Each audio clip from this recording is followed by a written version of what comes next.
வணக்கம் உறவுகளே. இன்றைக்கு 2026 முதலாம் மாதம் 25ஆம் தேதி ஞாயிற்றுக்கிழமை. நாங்கள் இந்த பலம்புரி பத்திரிகையிலே வருகின்ற அடாவடி கோட்டை அமெரிக்க உளவுத்துறை CIA-யின் வரலாறு பற்றி பார்த்து கொண்டிருக்கின்றோம். என் சொக்கன் அவர்கள் எழுதிய அந்த கட்டுரைகள் வாசித்து கொண்டிருக்கின்றேன். அந்த வகையிலே இன்றைக்கு அடி 2, அடி 1 நேற்று தொடர்ந்தது. இன்றைக்கு அடி 2 நான் உங்களுக்கு தரலாம் என்று இருக்கின்றேன். இதில் அதிர்ச்சியான விடயம் என்னவென்றால், இத்தனை விடயங்களும் பேர் துறைமுக தாக்குதலுக்கு சில தினங்கள் முன்பாகவே அமெரிக்காவுக்கு தெரியும். ஆனால் இதையெல்லாம் கூட்டி கழித்து பார்த்து ஜப்பான் நம்மீது தாக்குதல் நடத்தப் போகிறது என்று அவர்களால் கண்டறிய முடியவில்லை. அமெரிக்காவின் மிகப்பெரிய சர்க்கல் அதுதான்.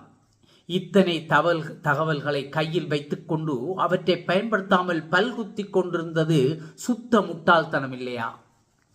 இந்த கோணத்தில் யோசிக்க தொடங்கிய போதுதான் அமெரிக்காவுக்கு ஒரு விடயம் தெளிவாக புரிந்தது. இது மாதிரி விடயங்களில் இராணுவத்தின் உளவு பிரிவை மட்டும் நம்பி பிரயோஜனமே இல்லை. வெளிவிவகாரங்களை அலசி ஆராய்வதற்காக ஒரு தனி உளவுத்துறை இருந்தால்தான் நல்லது.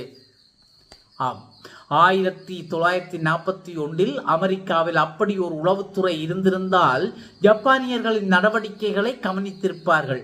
அவற்றை தொகுத்து வரக்கூடிய ஆபத்தை அரசாங்கத்துக்கு முன்கூட்டியே தெரிவித்திருப்பார்கள். இந்த அசிங்கத்தை தவித்திருக்கலாம்.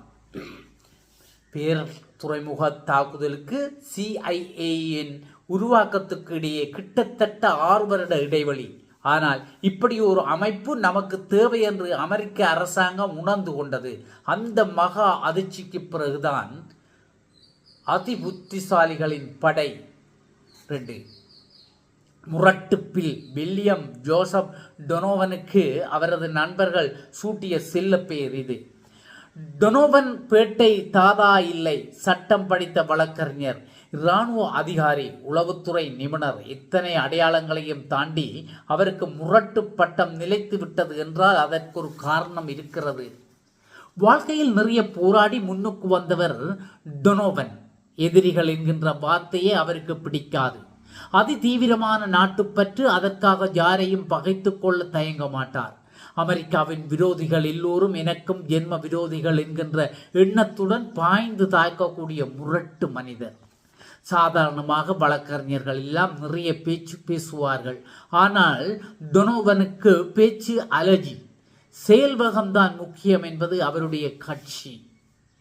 முதல் உலகப்போர் காலகட்டத்தில் வில்லியம் டொனோவன் தன்னுடைய தலைமையிலான இராணுவ படையை மிக சிறப்பாக வழிநடத்தினார். இதற்காக அமெரிக்காவின் மிகப்பெரிய இராணுவ விருதுகள் பலவற்றை வென்றவர் அவர். போருக்கு பிறகு சமர்த்தாக மீண்டும் தனது வழக்கறிஞர் தொழிலை பார்க்க போய்விட்டார் டொனோவன். அப்போதும் அமெரிக்க அரசாங்கம் அவரை விடுவதாக இல்லை.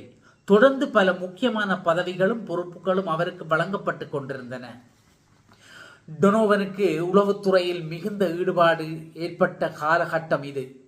உலகம் முழுவதும் அமெரிக்காவுக்கு புது விரோதிகள் தோன்றிக் கொண்டிருக்கிறார்கள் என்பதை உணர்ந்த அவர், இதையெல்லாம் நாம் தொடர்ந்து கண்காணிக்க வேண்டிய, கட்டுப்படுத்த வேண்டிய அவசியம் என்று அமெரிக்க அரசாங்கத்துக்கு வலியுறுத்தினார். இதனிடையே 2ஆம் உலகப் போர் தொடங்கிவிட்டது. அமெரிக்கா அதில் நேரடியாக பங்கேற்க விட்டாலும் யாரேனும் ஏதாவது செய்து நம்மை சீண்டுவார்கள் என எச்சரித்தார் டொனோவன். வெளியிலிருந்து நமக்கு வரக்கூடிய ஆபத்துக்களை அடையாளம் காண்பதற்காகவும் தவிர்ப்பதற்காகவும் ஒரு தனி உளவுத்துறையை அமைத்தாக வேண்டும் என்று சிபாரிசு செய்தார். அவருடைய நச்சரிப்பு தாங்காமல் அமெரிக்க அரசு இதை பற்றி தீவிரமாக சிந்திக்க தொடங்கியது. உலகப் போர் காலகட்டத்தில் மற்ற நாடுகள் என்ன செய்கின்றன, யார் யாரை ஆக்கிரமிக்கிறார்கள், யாருடைய பலம் எவ்வளவு என்பதையெல்லாம் தெரிந்து கொள்வதற்காக இப்படி ஒரு உளவு அமைப்பை ஏற்படுத்துவது நல்லதுதான் என்று முடிவு செய்தார்கள். அதாவது டொனோவனின் வாதங்கள் கொள்கை அளவில் ஏற்றுக்கொள்ளப்பட்டு விட்டன.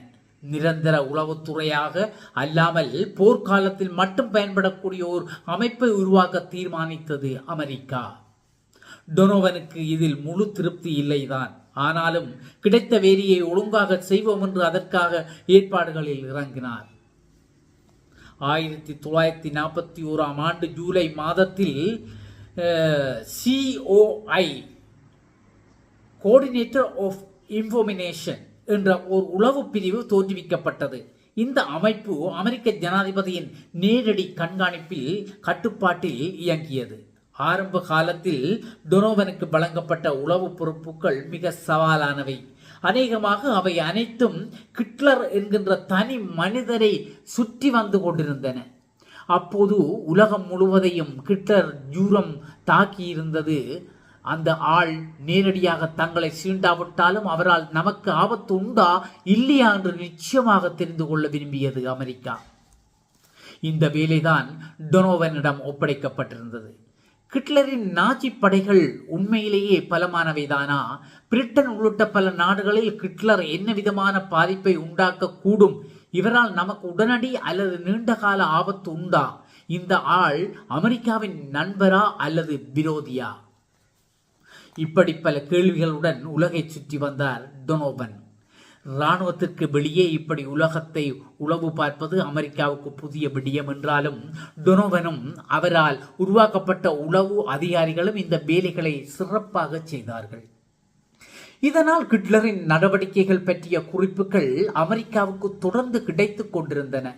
அவற்றின் அடிப்படையில் தான் அமெரிக்கா தனது அடுத்தடுத்த அரசியல் நடவடிக்கைகளை எடுத்தது.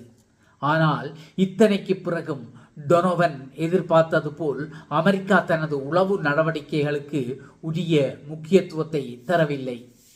காரணம், அவர்களுக்கும் உலகப் போருக்கும் நேரடி சம்பந்தமே இல்லை. இதனால் அமெரிக்க அரசு 10ஓடு 11ஆகத்தான் உளவுத்துறையை பார்த்து கொண்டிருந்தது. ஏதோ பிழைத்து பொங்கல் என்ற கடமைக்கு சிலரை உளவு பணியில் ஈடுபடுத்திக் கொண்டிருந்தார்கள். அவர்களுக்கு தேவையான வசதிகள் சௌகரியங்கள் செய்து தரப்படவில்லை. முறைப்படி பயிற்சி அளிக்கப்படவில்லை.